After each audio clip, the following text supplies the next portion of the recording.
নমস্কার বন্ধুরা, আশা করি তোমরা সবাই ভালো আছো। আমিও খুব ভালো আছি। তো সকাল সকাল ব্রেকফাস্টে বানিয়েছি পোহা। তো পোহা খাওয়ার পর এই যে লেগে পড়েছি কাজে। তো 2-3 দিন ধরে না বৃষ্টি হচ্ছে, এখানে ঘরটার মোছা হয় না, তাই আজকে ভাবলাম যে ঘরটা মুছে দিই। দুপুরে রান্না করেছি সয়াবিন আলু পেঁপে দিয়ে তরকারি, আর এদিকে লাউ দিয়ে ডাল।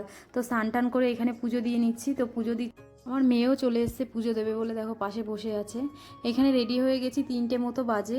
মেয়েকে নিয়ে যাব অ্যাডমিশন করাতে স্কুলে, প্লে স্কুলে, কারণ ওকে নার্সারি স্কুলে ভর্তি নেয়নি, যেহেতু বয়স হয়নি।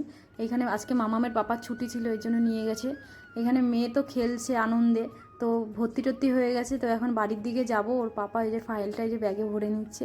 ও কিছুতেই আসবে না, কান্না করছে, এখানে খেলবে অনেকক্ষণ। তারপরে যে জুতো পরিয়ে দিল। বাড়ি আসার পথে চলে গেলাম এই গ্লসারি স্টোরে কিছু জিনিস নেওয়ার জন্য। তো আমার মেয়ে এখানে এসেও দৌড়াদৌড়ি শুরু করে দিয়েছে।